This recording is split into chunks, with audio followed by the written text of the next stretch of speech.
Il-paleontologi, esperti fil-fera tax-xjenza li tikkonċerna l-annimali u l-pjanti fossili fl-Arġentina, ħabbru s-sejba ta' dinosawru erbivoru ġdid ta' daqs medju li kien jiġri ħafna u li għex madwar 9 miljun sena ilu fil-Patagonja tal-lum. L-annimal bl-isem ta' Chakisaurus nekul instab fir-riserva naturali ta' Pueblo Blanco fil-provinċja tan-nofsinhar ta' Rio Negro, 25 km fil-nofsinhar ta' El Chocón, żona rikka ħafna fossili fejn instabu mammiferi, fkieren, ħut u speċi oħra ta' dinosawri. L-akbar Chakisaurus huwa stmat li kien fih bejn 2 metri u nofs u 3 metri u twil 70 centimetru. Studji dwar iċ-Chakisaurus juru informazzjoni ġdida li tindika li kien jiġri ħafna u kien iżomm dembu mawweġ l-isfel. Fue un dinosaurio herbívoro de mediano tamaño, que en ejemplares adultos habría llegado entre los 3 y los 4 metros de largo, y como sus otros parientes que habitaron en el hemisferio sur durante la época de los dinosaurios, tenía el cuerpo adaptado a la carrera. Tenía los miembros posteriores muy fuertes y la cola con una anatomía que le permitía maniobrarla hacia los costados y así poder equilibrarse durante la carrera. Ismu ġej minn ċaki li hija kelma mill-lingwa Enikenk tan-nies oriġinali Tualche li tfisser guanaco xieħ. Guanaco huwa annimal simili għall-lama imma iżgħar fid-daqs. Peress li apart id-differenzi, iż-żewġ annimali kienu erbivori, jiġifieri jieklu l-ħaxix, ta' daqs medju, jiġru ħafna u setgħu jkunu ikla l-predaturi fiż-żona tagħhom. Esta nueva especie, Chakisaurus necul, era un herbívoro bípedo que entre sus características más importantes tenía una cola que, a diferencia de la mayoría de los dinosaurios, que era horizontal, tenía una curvatura hacia abajo, que es algo súper novedoso para estos animales. Además, se sabe que es un buen corredor, que era algo que necesitaba, porque convivía con un gran número de depredadores, y su única defensa era ser más rápido que ellos. Necul tfisser b'aġilità fil-lingwa Mapudungun tal-poplu indiġenu Mapuche. L-ispedizzjoni li waslet għal din is-sejba saret fl-2018. Il-paleontologi għamlu lid-dinosauru magħruf permezz tal-pubblikazzjoni ta' artiklu fil-ġurnal prestigious Cretaceous Research. Xjentisti qed jisfruttaw il-qawwa tal-intelligenza artifiċjali biex ibassru l-proprjetajiet mediċinali potenzjali tal-pjanti. Il-kollaborazzjoni internazzjonali kienet immexxija minn tim ir-Royal Botanic Gardens Kew u nħareġ id-DNA ta' aktar minn 9500 pjanta li għamlu l-fjuri fosthom għall-ewwel darba id-DNA ta' 800 speċi.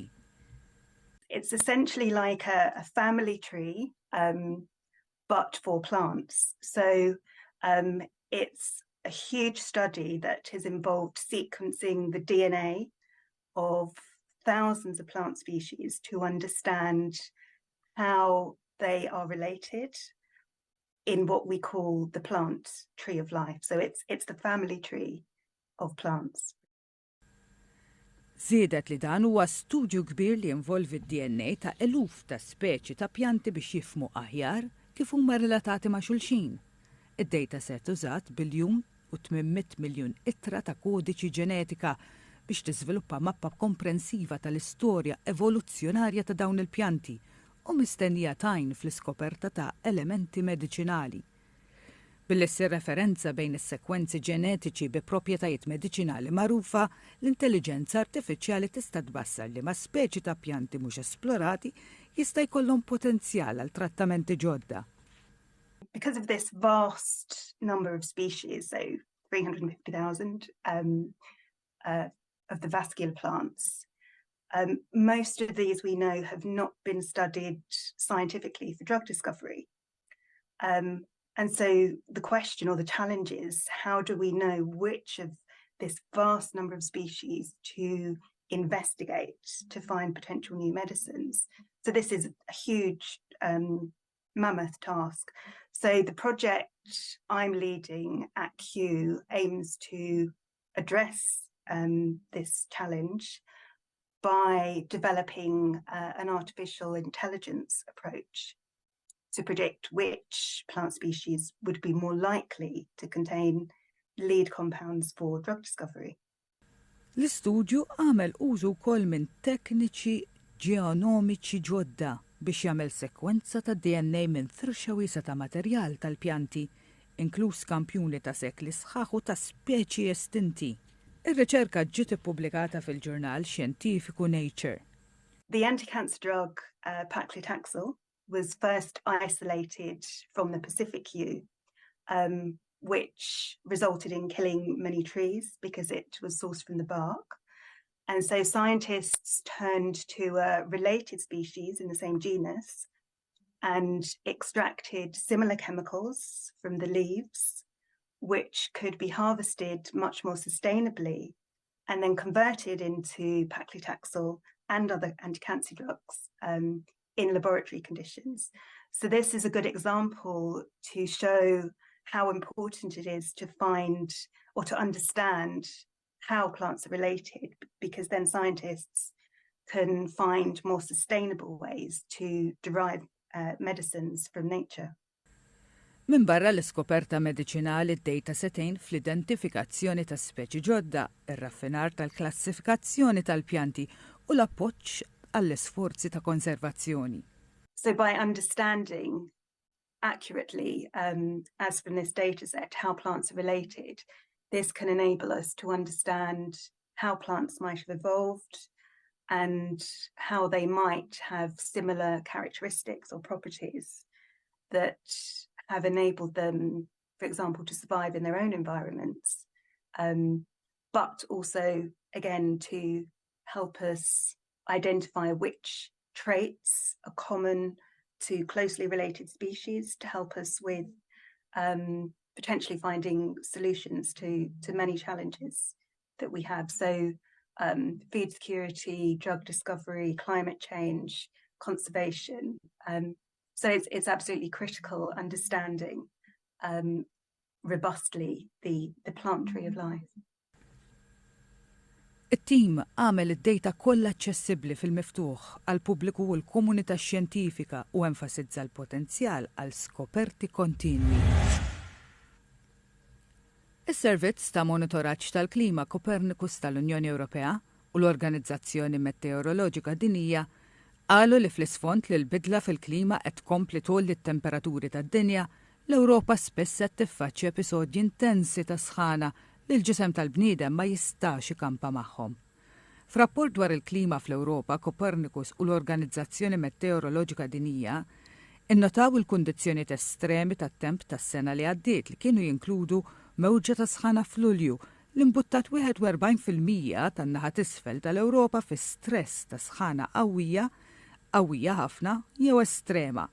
L-akbar żona tal-Ewropa taħt kundizzjonijiet bħal dawn fi kwalinkwe jum li qatt ġie rreġistrat. The year, as you know, has globally been extremely unusual, especially when compared with the climate of the last few decades, centuries, or even millennia. So some of the events of 2023 took the scientific community by surprise because of their intensity, their speed of onset, extent, and duration.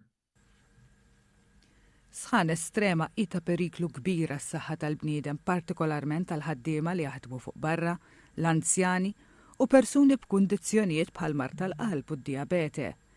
Fl-Lulju li għadda partijiet mill-Italja rreġistraw 7% aktar imwiet mis-soltu fost il-vittmi raġel ta' 44 sena li waqgħu miet waqt li kienet ipinġi s-sinjali ta' triq fil-belt tal-Lodi fin-naħa ta' fuq tal-Italja. L-istress misħana jkejjel l-impatt li l-ambjent għandu fuq il-ġisem tal-bniedem flimkien ma' fatturi oħra bħat temperatura, l-umdità u l-mod kif jirrispondi l-ġisem biex tiġi stabbilita kemm tassew tinħass it-temperatura. Fl-2023 partit fi Franza, Spanja, l-Italja u l-Greċja esperjenzaw sa 10 tiem ta' stress estrem misħana b'temperaturi li kienu jenħassu li huma ola minn 46 grad Celsius u li jfisser li jkollha tittieħed azzjoni immedjata biex wieħed jevita eżawriment ta' sħana, xemxati jew impatti oħra fuq is-saħħa. Ir-rapport qal li fl-aħħar 20 sena l-imwiet relatati ma' sħana żdiedu b'madwar 30%. Hundreds of thousands of people were affected by extreme climate events in 2023, which have been responsible for large losses at continental level, estimated to be at least in the tens of billions of euros. Unfortunately, these figures are unlikely to get smaller, at least in the near future. Ix-xahar li għadda l-Aġenzija Ambjentali tal-Unjoni Ewropea ħeġġet lill gvernijiet biex jippreparaw is-sistemi tas-saħħa tagħhom għat-tibdil fil-klima u sejħet għar-regoli Ewropej biex jipproteġu lil ħaddiema li jaħdmu fuq barra mis-sħan estrema. Is-sena l-oħra kienet l-aktar sena sħuna tad-dinja minn meta bdew jinżammu r-records u l-Ewropa u l-aktar kontinent li qed jisħon brata maġla. Ir-rapport jgħid li l-emissjonijiet ta' gassijiet li jagħmlu ħsara lill-ambjent kienu l-akbar kontributuri għas-sħan eċċessiva s-sena li għaddiet. Kellhom rwol ukoll fatturi bħal tendenzi tat-temp magħrufa bħal El Niño. It-temp estrem ikkaġunat mit-tisħin globali jinkludi arar għaliex atmosfera aktar sħuna iżżomm aktar ilma u twassal għal xita aktar qalila. Arar fis-Slovenja is-sena li għaddiet affettwa mal-1.5 persuna. Il-Greċja sofrit mill-akbar nirien qatt irreġistrati meta nħarqu mad-960 km² tard, id-doppju tad-daqs tal-kapitali Ateni. U s-silġ fl-Alpini tilef 10% tal-volum li kien fadal matul l-2022 u l-2023. L-istaġun tax-xitwa din is-sena baqa' għaddej u qed jikkawża problemi kbar għall-agrikoltura f'ħafna reġjuni tal-Awstrija. Skont l-assikurazzjoni tas-silġ Awstrijaka, is-silġ li għamel tard fil-ġimgħat li għaddew ikkawża ħsarat li ammontaw għal 56 miljun euro għal bdiewa li jkabru s-siġar tal-frott u d-dwieli għall-inbit. Ja, also es ist eigentlich egal, glaube ich, welche Obstart zur Zeit, weil die haben alle jetzt gleich blüht, die Äpfel, Zwetschgen, Birnen, die Pfirsich auch, je nach Sorte, aber es schaut eigentlich überall gleich aus, ja. L-istat ta' Stirja killar l-intlaqat fejn irreġistrat ħsarat li laħqu 37 miljun euro, segwit mill-Awstrija tisfel bi 17 miljun euro. Ħafna bdiewa li jkabru s-siġar tal-frott u dwieli sofrew minn 70 sa 80% telf tal-uċuħ tar-raba. Xi wħud saħansitra tilfu l-prodotti agrikoli kollha tagħhom. Also wir haben -3 Grad gehabt. Und jetzt sind heute in der Früh, der Papa und ich sind einmal durchgegangen durch die ganze Anlage und haben probiert zum Auseinanderschneiden. Und wenn da drinnen, wenn das so braun ist, so wie man da schon sieht, dann hat es leider der Frost erwischt. Und das war bei fast alle Sorten, dass wir fast keine grünen mehr gefunden haben.